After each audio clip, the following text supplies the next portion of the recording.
Hey friends, Mark Holmes here with my buddy Cowboy Joe Boo, and as always, thank you guys for watching, commenting, and subscribing to the Joe Boo Sports Report, because without you guys, this would be nothing. Or should I say, without the Dallas Cowboys, this would be nothing, because it is just crazy the amount of stuff that is going on with the team. What's amazing is a lot of guys on our team that we didn't value a whole lot, other teams sure are, because you've got Terrell McCain, he's getting paid in Washington. And it's kind of interesting how it seems like Dallas Cowboys defensive linemen always seem to go to Washington. You know, we had Jason Hatcher just a few years ago, and they never really seem to do a whole lot.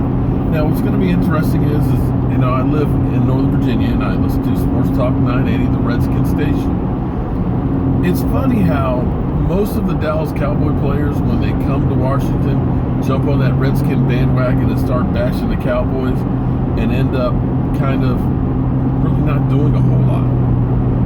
So it'll be interesting to see how Terrell McCain, what he says when he goes to Washington against the Cowboys.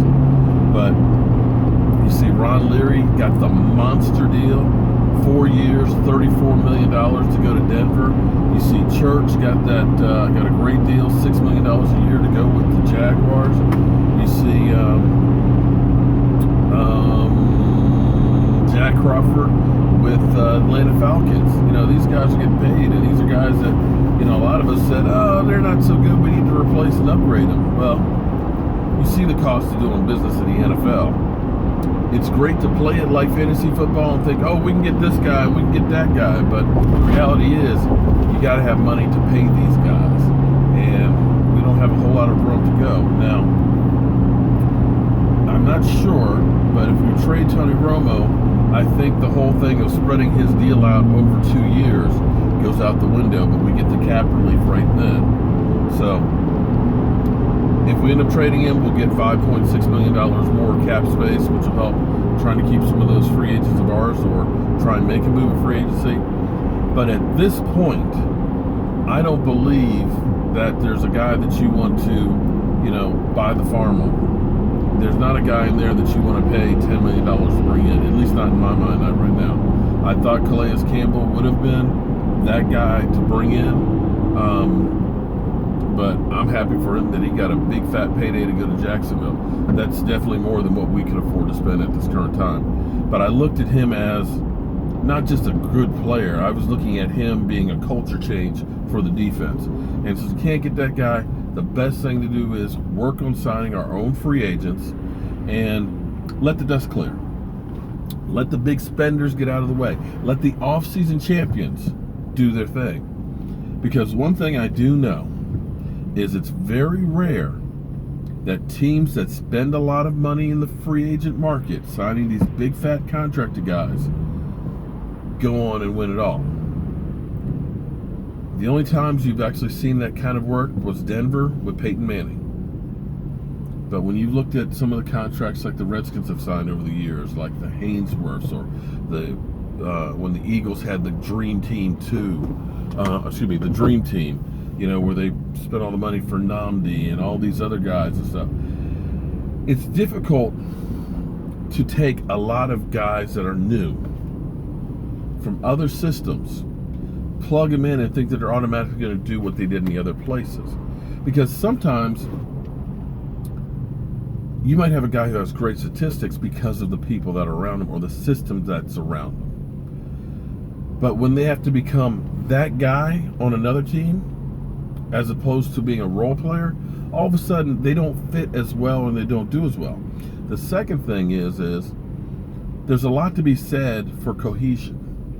When guys play in the same system, they know what the coach is about, they know what they're doing. You get the guy next to you, he knows, you know, with the wink of an eye or a little twitch, what you're going to do because you've worked together. When you bring somebody else in, they may be a great player and a better talent than the person they're replacing, but there's an adjustment period that goes in. So we'll see how all that works out, but you know, we definitely are going to be turning over a lot of our roster. It's just the reality of it. Now maybe when the dust clears, there's going to be some quality guys that are out there that we can sign. Maybe we get a decent pick for Tony Romo. That's another person we can add to the mix. We definitely have a little more cash where we can work on signing some of these guys. And what we really have to hope for is some luck in the health department. If Jalen Smith can recover and can be anything like he used to be, that's a hell of a bonus. Because really, he should have been a first-round draft pick had it not been for that injury. If DeMarcus Lawrence heals up from the back, and I know these are a lot of ifs, but that's what we got to pin our hopes on right now.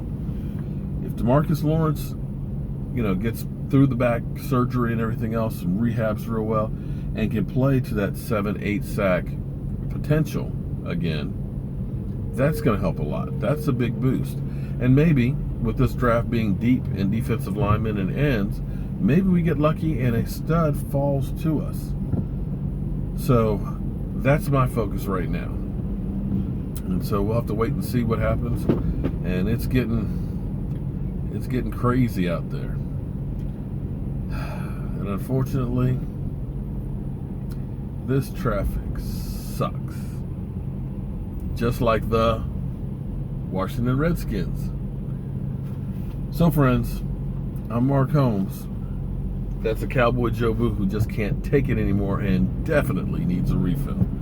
We'll hit you up in about an hour and a half when we finally get home and see what else has happened with the Dallas Cowboys.